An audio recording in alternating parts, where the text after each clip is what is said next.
All right, this is a warning for everyone. I'm warning the whole audience here because of the graphic video that's about to go on your screen.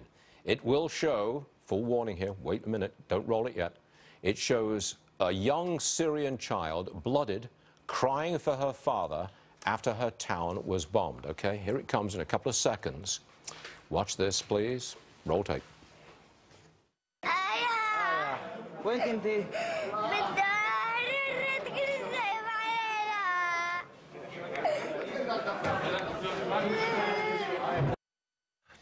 I think anybody can understand the horror of what's going on in Syria today. Joining us now is Jasser. He is the American Islamic Forum for Democracy guy. Whose fault is this? Stuart, I have to tell you, thank you for covering this. My family thanks you in Aleppo and here.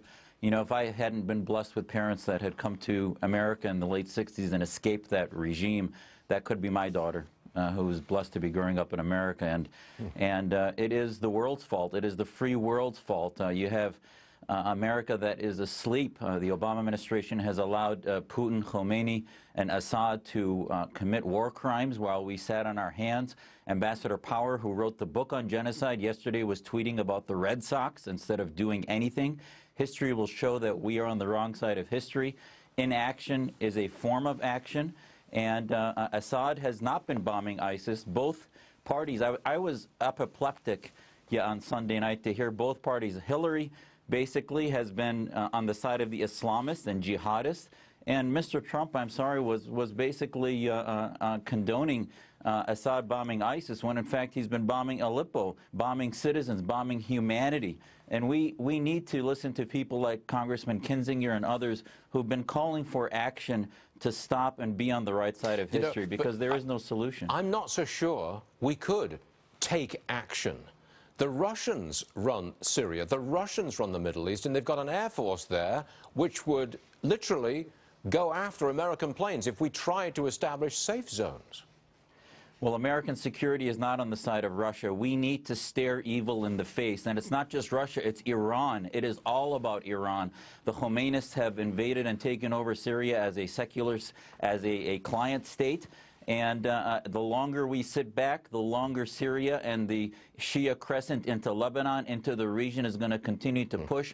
We have to push back. Humanity, genocide is happening, and we have to have a policy that looks at American interests. And by the way, the whole refugee problem, that's how you solve it. You solve the Syria problem, and then you solve the refugee problem. Well, what about this admission in a private speech that Hillary gave not too long ago, where she says, look, we know we can't vet these refugees coming. We can't vet them properly.